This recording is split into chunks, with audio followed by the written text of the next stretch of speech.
ఏమండి, విజయ్ మధ్య ఎందుకో పరాగ్గా ఉంటుంది. దాన్ని చూస్తుంటే నాకు భయంగా ఉందండి.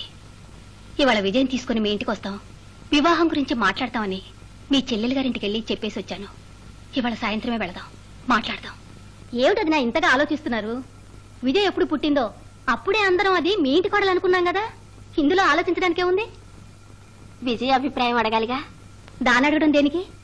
మీకు తెలీదా మేము విజయ్ని ఎలా పెంచామో?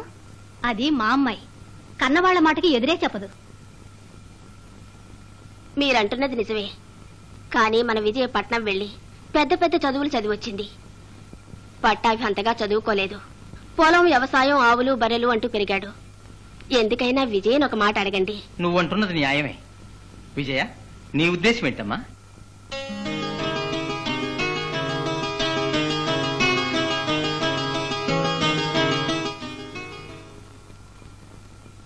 నా మనసులో ఏముందో తెలుసుకోకుండా నేను నిన్ను చేసుకుంటానని నువ్వెలా తప్పుగా ఊహించుకున్నావు? ఒకవేళ మా అమ్మా నాన్న నిన్నే చేసుకోమని బలవంతం చేస్తే వాళ్ళ మాటకి నేను ఎదురు చెప్పను. ఏ విజయ, ఏం మాట్లాడవే? మీ ఇష్టం నాన్న. విన్నారుగా, విజయ ఒప్పుకుంది, చాలు కదా. ఎందుకైనా ఒక మాట పెళ్లి కొడుకుని అడుగుదాం. ఏమల్లుడు? వాడిని అడగడం ఎందుకన్నయ్యా? వాడికి విజయ్ మీద ఎంతో ఇష్టం కదా. అమ్మా, నాకు విజయ్ అంటే ఇష్టం లేదు. నేను చచ్చిన విజయ్ని పెళ్లి చేసుకోను.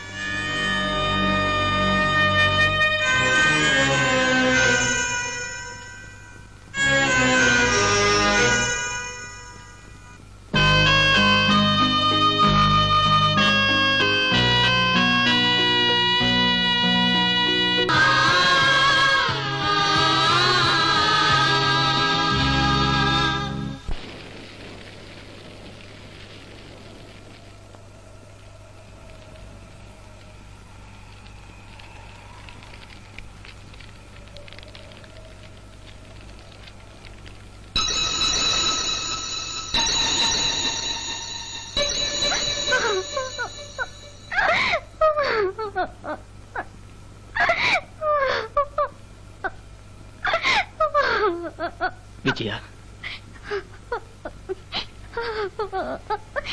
విజయ, తలవని తలంపుగా ఏదో ఒక ఆవేశంలో తప్పు జరిగిపోయింది. నన్ను క్షమించు విజయ, ప్లీజ్ క్షమించవా? నన్ను క్షమించు విజయ. ఈ అగ్ని సాక్షిగా చెబుతున్నా, ఈ జన్మలో నేను వదిలిపెట్టను. నువ్వు దిగులు పడకు. రేపు ఉదయాన్నే మీ తల్లిదండ్రులతో చెప్పి గ్రామస్తుల్ని కూడా తీసుకురా. ఇక్కడే మనం ఒకటిగా కలిశాం. ఇదే చోట నీ మెళ్ళో తాళి కడతాను. నన్ను నమ్ము.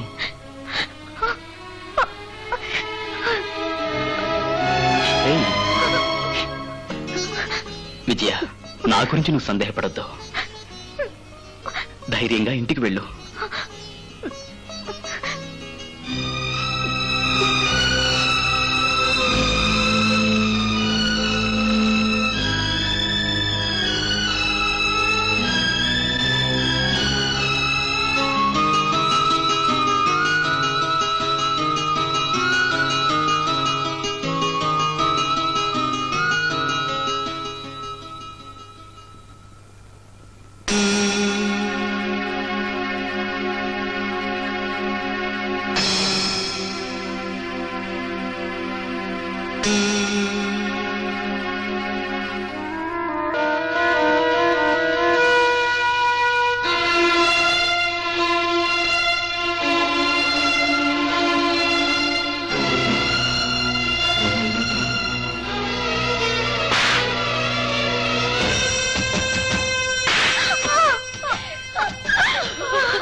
చైర్మన్ గారు కంటికి రెప్పలా కాపాడింది దాన్ని. ఫినిష్ రా.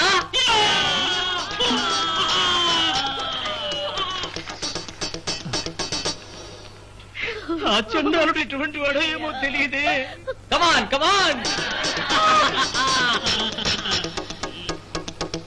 This is the place.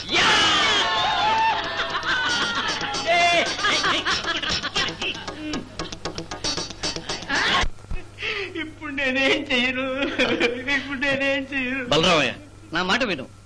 రే శేఖర్, ఇంకొక నిమిషం కూడా మనం ఇక్కడ ఉండకూడదురా.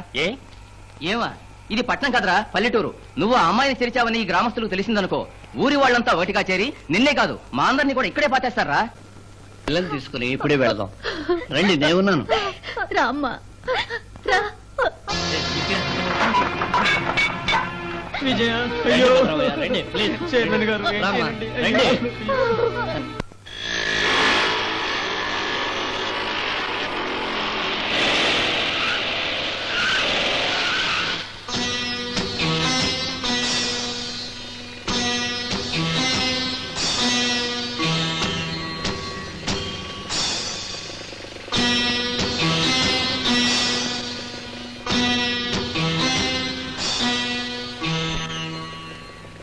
బాబు, ఆడపిల్ల ఉసురు నిప్పు లాంటిది, కాలుస్తుంది.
మోసపోయావు తల్లి, మోసపోయావు తల్లి, మోసపోయావు తల్లి, మోసపోయావు తల్లి.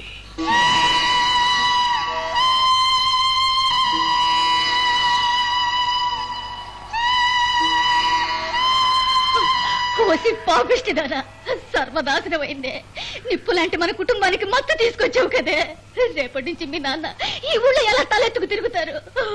ఏమండి, ఇలాంటి కూతుర్ని కన్న నేరానికి నాకు ఏ శిక్ష వేసినా వేయండి. అమ్మా ఇలా చూడమ్మా, జరిగింది ఏదో జరిగిపోయింది, ఇక ముందు జరగాల్సింది చూడండి. బలరామయ్య, ముందు విజయని ఇంటికి తీసుకుపోవయ్యా. విజయ, రామ్మా, ఇంటికి పోదాం. నన్ను క్షమించండి నాన్న, మొదటిసారిగా మీ మాటకి ఎదురు చెప్తున్నా. ఎక్కడైతే నా శీలం పోయిందో అక్కడే ఈ గ్రామస్తుల సమక్షంలో ఆయన చేత్తో నా మెళ్ళో తాళి కట్టించుకోకుండా ఈ ఊళ్ళోకి గాని మన ఇంట్లోకి గాని అవమానంతో అడుగు పెట్టను. అంతవరకు దయించి నన్నెవ్వరూ బలవంత పెట్టకండి. విజయ, నేను మీ కూతుర్ని నాన్న. ఏం పిల్లవే, ఏమిటి నీకింత పట్టుదల? వాడెవరు, ఏ ఊరు, పేరేదో తెలుసా నీకు? పేరు శేఖర్, ఊరు మెడ్రాస్. ఊరు మెడ్రాస్ అంటే వాడు అడ్రస్ కూడా నువ్వు అడగలేదా? చెప్పవే, చెప్పవే అంటే. అమ్మా విజయ, అంత పెద్ద పట్టణంలో ఎలా కనిపెట్టడం అమ్మా? వాడిని చూసింది ఇద్దరు, ఒకరు నువ్వు, ఇంకొకడు వీరయ్య.